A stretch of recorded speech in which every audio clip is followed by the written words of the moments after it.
Então, pessoal, o autor Rubem Alves, na aula passada, ele estava falando sobre como o pensamento, todo o pensamento, surge a partir da existência de problemas.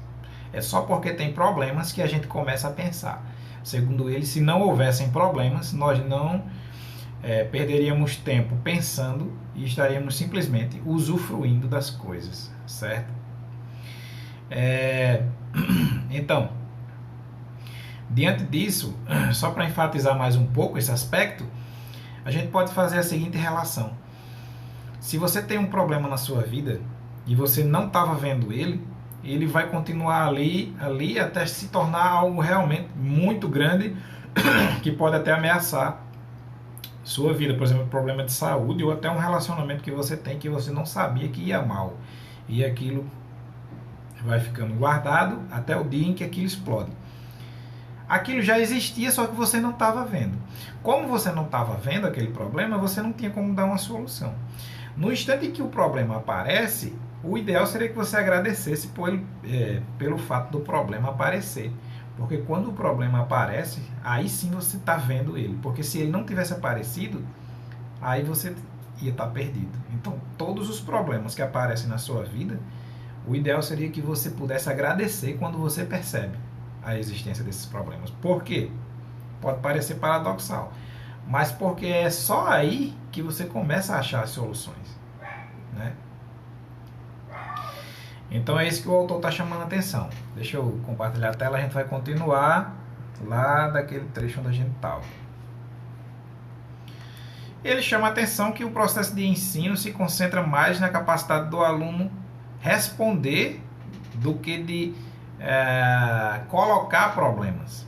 Não é curioso que os nossos processos de ensino de ciência se concentrem mais na capacidade do aluno para responder? Você já viu alguma prova ou exame em que o professor pedisse que o aluno formulasse o problema? Porque veja, responder ao problema é importante sim, mas às vezes mais importante do que responder ao problema é ser capaz de formular o problema. Porque responder o problema, você para o pensamento na hora que você respondeu. E na hora que você está criando, problematizando as questões, o seu pensamento está indo cada vez mais fundo, mais longe, certo? Então aqui seria uma crítica ao modelo de ensino que a gente tem, né? Aí novamente ele vem aqui a falar do carro, né? Mas aí a gente vai passar essa parte, porque ela não vai ser interessante para nós nesse momento, e a gente vai avançar para cá. Ele dá um modelo aqui, né, de como funciona o motor, mas é uma coisa mais simples, a gente não vai precisar ficar aqui não, tá? Então vamos passar aqui.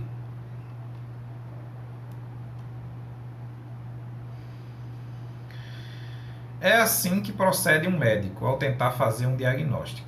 O sintoma é o enguiço a ser corrigido, um problema, né? O crime a ser desvendado, mas o médico nada pode fazer se não tiver na cabeça um plano ideal de como funciona o organismo. Antigamente, quando uma pessoa sentia uma dor de barriga muito forte, a primeira coisa que se fazia era dar um purgante. Que modelo dos intestinos se encontra por detrás dessa prática? Intestinos igual tubulação. Era assim que se pensava antigamente. Deu um purgante, desentopa a tubulação do intestino. Por quê? Porque na mentalidade antiga, tubulações ficam entupidas. Certo? Isso era antigamente. Isso avançou e mudou com o tempo, né? Mas, de todo modo, a gente só consegue resolver problemas porque a gente tem modelos na nossa cabeça, modelos para tentar resolvê-los. Por isso que ele diz aqui, ó, que a gente tem mentalmente, né? A gente tem uma imagem, a gente tem um modelo na nossa cabeça de como resolver. Antes de ser transformada em peças, engrenagens, tubos, parafusos, ela foi construída idealmente na imaginação por pessoas que foram capazes de simular o real. Esta é a grande função e o poder mágico do pensamento. Ele pode simular o real antes que as coisas aconteçam. Acontece que nesse modelo ideal do automóvel não há defeitos. Os defeitos aparecem quando a máquina real se desvia do plano ideal. A partir desse modelo, você pode inspecionar mentalmente os possíveis defeitos no funcionamento do automóvel. Certo? Então o autor está chamando a atenção para o fato que tudo que a gente resolve, a gente tem sempre na nossa cabeça, tá? Mentalmente, um modelo. Isso é com o menino lá, isso é com o estudioso, o menino da tribo lá. Isso é com a pessoa que vai corrigir, que vai consertar o carro, o mecânico, ou alguém que está batendo na tampa, como é o exemplo que ela dá lá em cima, né? Alguém, o carro quebra, a pessoa não tem como resolver, não sabe, dá umas batidinhas na tampa, bate nos fios, tira fio, coloca fio, ela não sabe, mas ela tem um modelo muito rudimentar, muito simples, claro, de que se há uma tubulação ali, há um que possa estar entupido, então ela bate, há um fio que pode ter se soltado. É muito simples, mas é um modelo. O menino explica as coisas que aconteceu com ele quando ele cortou o pé como feitiçaria, a gente pode achar fantasioso, talvez seja, mas é o modelo dele. O homem que explica, o estudioso que explica o menino ter se cortado o pé com base simplesmente porque ele se distraiu, também é outro modelo de explicar. O que eu quero chamar a atenção para vocês, pessoal, é que de toda maneira a gente precisa sempre de um modelo mental para explicar o que acontece. E quem fornece esse modelo mental é a cultura, de onde a gente vem, certo? Então, continuando aqui,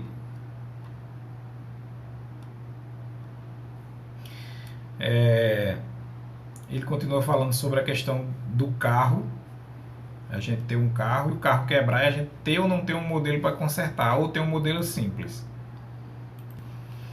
Então, nesse parágrafo aqui, ó, na página 21, ele diz assim, ó, então, nesse parágrafo aqui, ó, da página 21, ele diz assim: a ordem sempre fascinou os homens. Por que é que as estações se sucedem sempre numa mesma ordem e regularidade constante? Aqui são as estações que mudam o nosso clima, né? Então, o homem, ele... por que é que as estrelas giram permanentemente? Por que é que certas aves migram em momentos precisos? Por que é que determinadas causas produzem sempre efeitos determinados e previsíveis? O homem, ele começa a observar, pessoal, que existe uma ordem na natureza. Ele começa a perceber que certas coisas acontecem e que voltam a acontecer de novo da mesma maneira, certo? E ele observa isso. Então, imagina aqui, vamos imaginar aqui, alguém mora perto de um rio, o clima é gelado, e de repente ele percebe que a água do rio congela, sempre quando está muito frio, muito frio, numa determinada época do ano. Ele percebe que todo ano isso acontece. Da mesma maneira, ele pode perceber que sempre que vai chover, ele vê nuvens escuras no céu. Veja, pessoal, a gente está falando, não existe ciência, tá? Nessa época. Pense num homem primitivo, um homem que a gente poderia chamar homem das cavernas, né? E ele olha para a natureza e ele começa a ver que tem certas repetições, coisas acontecem e voltam a acontecer de novo, e de novo, e de novo. E então ele começa a entender que é possível prever certos movimentos da natureza, certos acontecimentos, né? E aí ele começa a tirar vantagem dessa observação. Ora, se ele sabe que vai acontecer aquilo, ele pode tirar proveito de que aquilo vai acontecer. E aí a gente pode pensar até na agricultura também. A agricultura ela tem essa... A ordem permite que se faça o quê? Previsões. O sonho de todo jogador de roleta é descobrir o padrão de sua ordem. Roleta, aquele jogo que tem no cassino, né? Quem souber isso pode prever que número é que vai dar. Foi assim que começou a teoria da probabilidade. Nos fins de 1700, do ano 1700, contrataram um matemático chamado Pierre Simon, e para determinar as probabilidades da roleta. Ou seja, prever. Probabilidade aqui é prever, pessoal. Prever o que vai acontecer. É fascinante saber que por trás do aparente acaso da roleta existe uma ordem. Ou seja, você tem a roleta ali girando, aquela bolinha, a numeração, e você acha que aquilo é tudo aleatório. Ah, fulano teve sorte, ganhou. Fulano não teve sorte, não ganhou. Não é assim. tudo, para onde você olhar, existe uma organização. Existe ordem,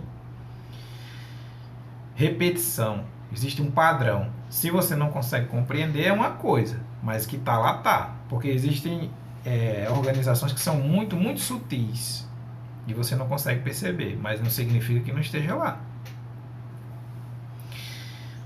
Aí ele diz, ó, da mesma forma como as nuvens e relógios, você não pode determinar qual será o resultado da próxima rodada, mas os donos do cassino sabem que eles vão ganhar na relação.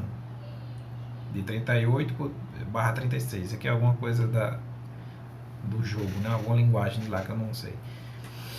Você talvez não possa determinar a forma de uma certa nuvem, mas a meteorologia pode prever se vai haver nuvens, de que tipo e quais as suas consequências. Então, pessoal, a gente vai ficar com essa aula por aqui, certo? Mas aí, frisando que o autor está chamando a atenção de que esse conhecimento científico e do senso comum, ele nasce na observação de que a natureza e de que os fenômenos que acontecem na frente do homem, eles se repetem. E ele começa a observar e tomar vantagem. E aí ele começa a ter conhecimento, tá? Na próxima aula a gente continua.